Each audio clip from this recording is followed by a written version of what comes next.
Howdy folks, Damien Turner coming to you again once again with Turner's Tuesday Tips. So today we're going to go into part 3 of my 3-part series on feeds and feeding. As you recall, the first part was the 5 questions you ask yourself before buying a feed. Part 2 was how to read a feed tag. And number 3, today we're going to go to a more in-depth look at the 3 essential components you see on the feed tag when you go to purchase feed. First we have protein. Protein is the most misunderstood product you see in feed or on the feed label. Commercial feeds contain anywhere from 8 to 16% crude protein. Protein is used for muscle development, hair, and hoof growth. Most feeds are formulated between maintenance, active, and senior horses. Once protein enters the body, it is broken down into amino acids in the small intestine. One very essential amino acid is lysine. Lysine is very essential for horses especially because it helps with the development of muscle growth and muscle repair. Lysine is usually listed on your feed tag. If not, soybean meal is usually a substitute that is rich in lysine that could also be an ingredient in your feed. Lactating mares, young growing horses, and horses with heavy workloads obviously need a higher amount of protein, which should be between 12 to 18%. Anywhere from 12 to 14% is usually suffice in your animals, but overfeeding protein won't hurt the animal, but it will be secreted in urine and hurt your pocketbook in the long run. Also, protein is one of the most misunderstood elements because everybody thinks it's for energy. When in all actuality, protein is one of the hardest to dissolve into energy, unlike carbohydrates. So another source of protein will be your hay or your forage. This can have anywhere from 12 to 16% protein. If you have any questions about it, you can have your extension agent at your local extension office test your hay to see the quality and the protein content. So that was element 1, protein. I know it was a brief description and a brief overview of what to look for.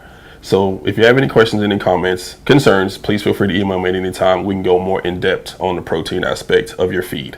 So next we're going to go into fats. So next essential element is fat. Fat is one of the most dense source of energy. Per pound, fat has twice the level of digestible energy than proteins and carbohydrates.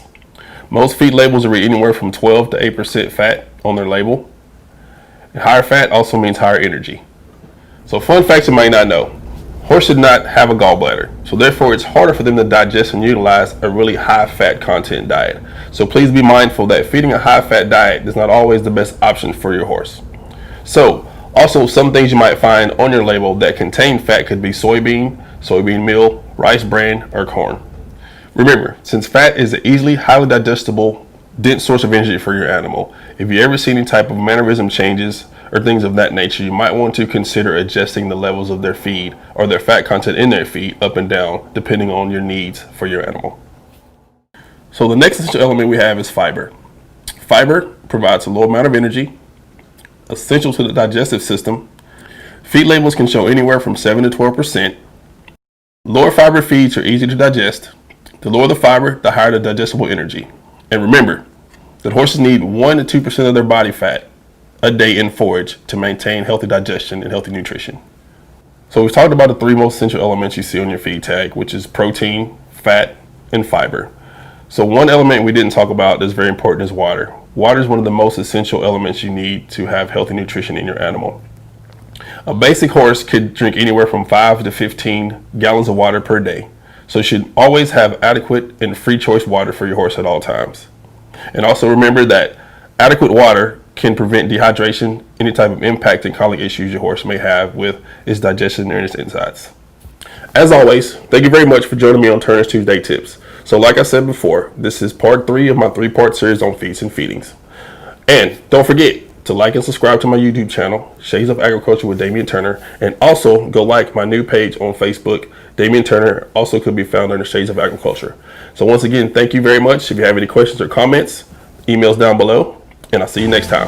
Y'all take it easy. Thunder, heavy rain, thin line between joy and pain. It's a long, strange trip that's all insane.